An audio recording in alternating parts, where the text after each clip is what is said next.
Қайырлы күн. Бүгін біз қазақ тілі пәнінен 110-шы сабақты қарастырамыз. 30-шы жаттуға назар аударайық.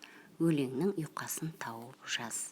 Сылдыр қағып, таудан құлап, жатыр ағып, мөлдір бұлақ. Келесі 31-шы жаттуға қарайық. Өлеңді мәнерлеп оқы. Балықшының ұлымын. Сескенбеймін дауылдан, селт етпеймін таудаймын, ақ теңізде айдыннан, ақ сазандар аулаймын.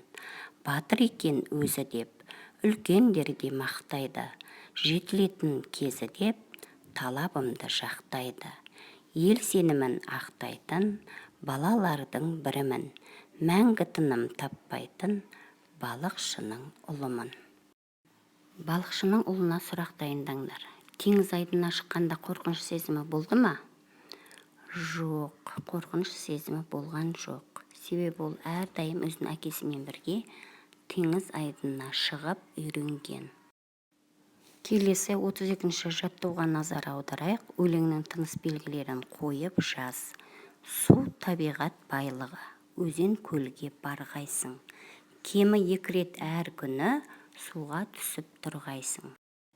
Келесі 33-ші жаттуға назар аударайық. Ребустарды шешуіндегі сөздерді қатыстырып сөйлемдер құра. Ребус шешуіндегі сөз 56 деген сөз. Енді осы сөзді қатыстырып сөйлем құрайық. Мектеп ішілік олимпиадаға 56 оқушы қатысты.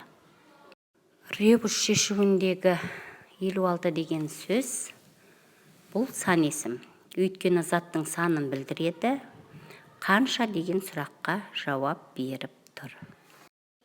Келесі 34-ші жаттығуға назар аударайық. Жұмбақты оқып, шешуін тап. Дәмі де жоқ, түсі жоқ, пайдаланбас кісі жоқ. Жұмбақ шешуі су.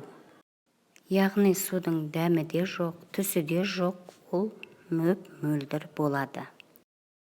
Достар, бүгінгі сабағымыз сіздерге ұнаса, осы каналға тіркеліп, лайк басып, пікір білдіріп кетуді ұмытпаңыздар.